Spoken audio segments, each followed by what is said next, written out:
Hello viewers, welcome to our channel. నేను మీ చరణ్ పరిమి. ప్రధానమంత్రికి 75 ఏళ్లు నిండాక దిగిపోతారా, అలాగే ఆయన ప్లేస్ లో ప్రధానిగా అమిత్ షా వస్తారా?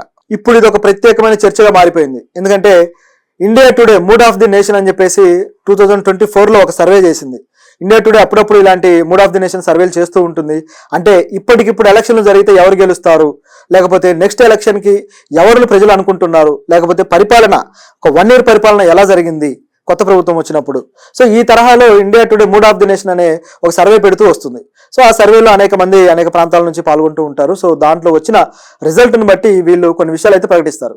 ఇప్పుడు చేసిన సర్వే ఏంటంటే, తరువాత 2029లో భారతదేశానికి ప్రధానమంత్రి ఎవరు ఉండబోతున్నారు, ఎవరు పోటీకి రాబోతున్నారు. ఎందుకంటే మోదీ ఉన్నారు కదా, ఆయన విశ్వనాయకుడు కదా అని చెప్పేసి అంతా ఎంత మాట్లాడుకున్నా ఇప్పుడు ఆయనకి 75 దగ్గర పడబోతున్నాడు. సెప్టెంబర్ 17కి 75కి వస్తాడు.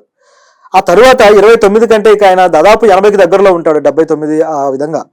సో అప్పటికి ఆయనకు సరైన శక్తి సామర్థ్యాలు ఉంటాయా, అంటే సైకలాజికల్గా కూడా అంత యాక్టివ్గా ఉంటారా?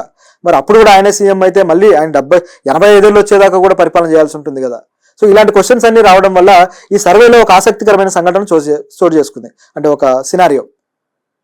ఈ సర్వేలో ఎవరెవరిని తీసుకున్నారంటే మోదీ గారు, అలాగే అమిత్ షా గారు, అలాగే రాజ్నాథ్ సింగ్ గారు, అలాగే నితిన్ గడ్కరీ గారు, బీజేపీలో టాప్ లీడర్స్ ఎవరైతే ఉన్నారో వీళ్ళందరినీ తీసుకొని నెక్స్ట్ టర్మ్కి పీఎంగా మీరు ఎవరిని అనుకుంటున్నారని ప్రజలకు పెడితే పోల్, ఆ పోల్లో ఎక్కువ శాతం మంది నెక్స్ట్ టర్మ్కి, అంటే ఫస్ట్లో మోదీ గారికి రావాల్సిన ఎన్నైతే వచ్చాయి, అంటే ఆయనకు మద్దతుగా నెక్స్ట్ టర్మ్కి కూడా మాకు మోదీ గారే కావాలి అన్నట్టుగా. ఒకవేళ మోదీ గారి తర్వాత చూస్తే మాత్రం ఆ ఎక్కువ ర్యాంక్ మార్కులు ఎవరికి వచ్చాయి అంటే అమిత్ షాకి వచ్చాయి. అమిత్ షాకి 19% ఓటింగ్ అయితే వచ్చింది దీంట్లో. అంటే అమిత్ షాకి 19% వచ్చిందంటే మరి ఆయన కన్నా ముందు యోగి ఆదిత్యనాథ్ పేరు వినపడింది కదా.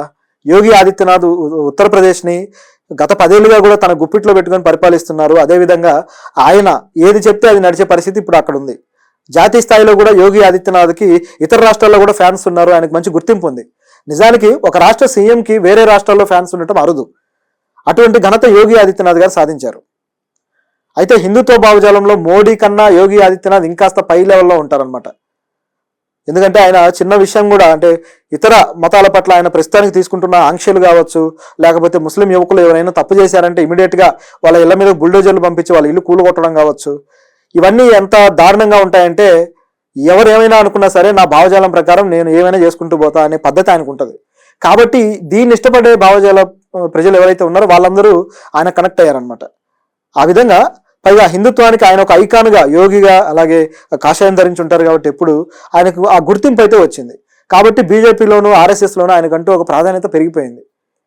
సో జాతీయ స్థాయిలో కూడా మోదీ గారికి ఈయనే పోటీ అని చెప్పేసి వార్తలు వచ్చాక మోదీ కూడా ఈయన కంట్రోల్ చేయడానికి ఏమైనా చర్య తీసుకుందామని చెప్పి ఆలోచించి కొద్దిగా యోగి ఆదిత్యనాథ్ మీద కంట్రోలింగ్ పవర్ అయితే పెట్టారు. కొన్ని రకాల విమర్శలు చేయడము ఏదో రకంగా. సో ఇలా చేసుకుంటూ వచ్చారు.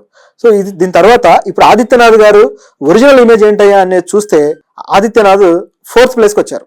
అంటే మోదీ తరువాత ఆయన ఎక్కడో 4th ప్లేస్లో ఉన్నారంటే మిగతా ఇద్దరు ఎవరు? ఒకటి వచ్చేసి అమిత్ షా, ఆ తర్వాత వచ్చేసి ఎవరయ్యా అంటే మధ్యలో 3rd ప్లేస్లో నితిన్ గడ్కరీ గారు మోడీకి సరైన సమాంతరమైన నాయకుడు, మోడీని కూడా ఢీ కొట్టగలిగే నాయకుడు అన్న పేరు నితిన్ గడ్కరీకి ఉంది. హైవే మ్యాన్ అంటాం. సో హైవేలకు సంబంధించి టోల్ గేట్లు కావచ్చు, హైవేలు దేశంలో విస్తరింపజేయడానికి ఆయన ఒక ప్రాజెక్టుల రూపంలో తీసుకురావడం వల్లే ఇవన్నీ జరిగాయి. సో ఆ గుర్తింపు అయితే ఆయనకు ఉంది, అంటే ఒక విజనరీ అని చెప్పేసి.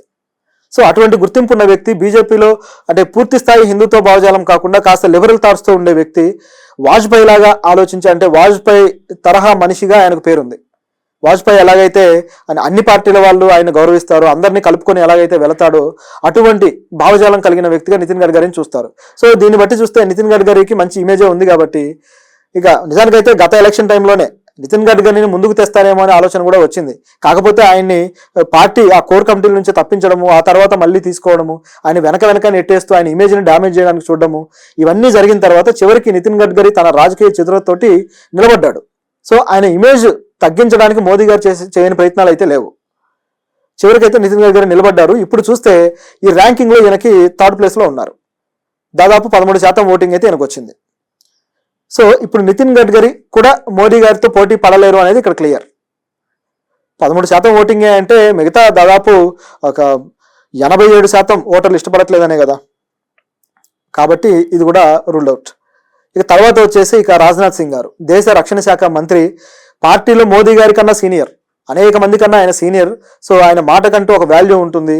సో అటువంటి వ్యక్తి ఎక్కడికి వెళ్ళినా సరే మోదీ గారికి ఇప్పుడు అమిత్ షా గారు బలంగా ఎంత ఉంటారో అదేవిధంగా రాజ్నాథ్ సింగ్ కూడా అంతే బలంగా ఉంటారు ఆయన దగ్గర. సో ఇప్పుడు ఆయనకు కూడా కొన్ని సందర్భాల్లో మోడీకి భయపడి బాగా వణికిపోయిన విజువల్స్ కూడా మనం చూసాం. అంటే అంత సీనియర్ నాయకుడిని కూడా భయపెట్టి కంట్రోల్లో పెట్టిన పవర్ మోదీ గారిది. సో ఆయనకు చూస్తే కేవలం 5% ఓటింగే వచ్చింది కాబట్టి ఆయనని ప్రజలు కన్సిడర్ చేయట్లేదు అనేది ఒక ఉదాహరణ. దీంతోపాటు శివరాజ్ సింగ్ కూడా ఆయన ఎక్కువసార్లు సీఎంగా చేసిన అనుభవం ఆయనకు ఉంది, కేంద్ర మంత్రిగా ఉన్నారు. సో ఆయనకు కూడా తక్కువ ఓటింగ్ వచ్చేసింది. సో ఈ విధంగా చూస్తే మోదీ గారే మళ్ళీ, అంటే ఆయనకు 75 దాటినా సరే మోదీ గారే ఉండాలి. అలాగే 2029లో కూడా మోదీ గారినే ప్రజలు కోరుకుంటున్నారు అన్నట్టుగా ఈ సర్వేలో కనబడుతుంది. అంటే ఇది బీజేపీకి సంబంధించి మాత్రమే సర్వే, అంటే పూర్తిగా ఓవరాల్గా కాదు. అంటే ఇందులో ప్రధాన అభ్యర్థులుగా రాహుల్ గాంధీనో లేకపోతే మమతా బెనర్జీనో లేకపోతే మరొకరో ఎవరు లేరు. కేవలం బీజేపీ నుంచి, ఆ పార్టీ తరపు నుంచి ఎవరు ప్రధానిగా పోటీ చేయబోతున్నారు అనే దానికి సంబంధించి ఈ సర్వే. అయితే ఇందులో మోదీ గారు కూడా మరి నెక్స్ట్ పోటీ చేస్తారని ఆయన పర్సనల్గా అభిప్రాయాన్ని బట్టి చూస్తే చేస్తారని అనిపిస్తుంది. నిజానికి బీజేపీ ఒక రూల్ పెట్టుకుంది, 75 ఏళ్ళు నిండిన వాళ్ళు ఎవరైనా సరే ప్రత్యక్ష రాజకీయాల నుంచి విరమించుకోవాలి అని. ఆ రూల్ ప్రకారం చాలా మందికి విరమింపజేసి వాళ్ళ ఇంటికి పంపించారు. నిజానికి ఆ ఇంటికి వెళ్ళిపోయిన వాళ్ళంతా మోదీకి పోటీదారులు, మోదీ కన్నా సీనియర్లు. సో దానికి వాళ్ళని పంపించడానికి ఈ లాజిక్ కూడా తెచ్చారు. అప్పటికి మోదీకి 70 రాలేదు కాబట్టి. సో ఆ ప్రకారం చూసుకుంటే అద్వానీ గారిని పంపించేశారు, అనేక మంది మనోహర్ పారికర్ గారిని, ఇట్లా కొంతమందిని లేకుండా చేయడానికి ట్రై చేశారు. అదేవిధంగా మోదీ గారు అయితే 75 వరకు కూడా ఇప్పుడు ఉంటారు, ఆ తర్వాత కూడా ఉంటారనేది వాళ్ళు గట్టిగా చెప్పుకోవాల్సి వచ్చింది. అమిత్ షానే చెప్పారు.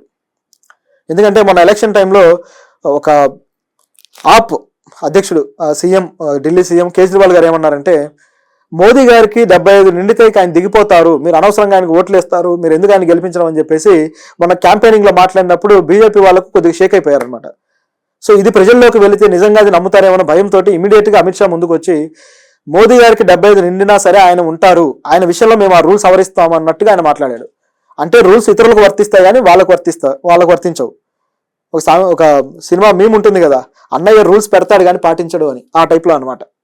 సో ఇప్పుడు చూస్తే ఈ రూల్ ఖచ్చితంగా ఆయన పాటించరు. అయితే అమిత్ షా గారే మోదీ గారికి పోటీగా ఉన్నారు కాబట్టి, మోదీ గారు కాకుండా అమిత్ షానే ఎన్నుకుంటారు కాబట్టి, ఒకవేళ అమిత్ షా మోదీ మీద ఏమైనా గేమ్ ప్లే చేస్తారా అనేది చూస్తే లేదు, 2029లో కూడా మోదీ గారే ఉంటారు అన్నట్టుగా అమిత్ షా గారు మాట్లాడారు. సో దీన్ని బట్టి చూస్తే అమిత్ షా మోదీకి ఎంత ప్రయారిటీ ఇస్తున్నారు అనేది ఇక్కడ క్లియర్గా కనిపిస్తుంది. అంటే తనకు ప్రధానమంత్రి పదవి మీద ఆశ అయితే ఉన్నట్టుగా లేదు. సో మోదీ గారు ఉన్నంతకాలం ఆయన ఖచ్చితంగా ఆ పదవిలో ఉంటారనేది క్లియర్గా కనిపిస్తుంది. కాకపోతే ఇప్పుడు వీళ్ళ పరిపాలనలో ఆల్రెడీ కొంత డొల్లతనం కనిపిస్తూనే ఉంది. కొద్దిగా ప్రజల మీద పన్నుల భారాలు పెంచడం కావచ్చు, ఎకానమీని పెంచడం విషయంలో ఈ ఉద్యోగాల కల్పన ఏమీ చేయకపోవడం కావచ్చు, డమ్మీగా ఎవరికో అంబానీకో అదానీకే డబ్బులు పెరిగితే దాన్ని దేశ ఎకానమీగా చూపించడం, ఇట్లాంటి గిమ్మిక్కులన్నీ చేసుకుంటూ వస్తున్నారు. సో ఆర్థిక మంత్రి అయితే ఇలాంటి విషయాలు మాట్లాడితే నోరు మోసుకుంటారు, నేను మాట్లాడను అని చెప్పి. సో ఇది పరిస్థితి వాళ్ళది. కాబట్టి తరువాత ఎవరు ఉన్నా సరే మరి వీళ్ళకు ఎటువంటి పరిస్థితి ఎదుర్కొంటారనేది ఆసక్తికరం. ఎందుకంటే మోదీ గారు ఉంటే ఒక రకం పరిస్థితి ఉంటుంది,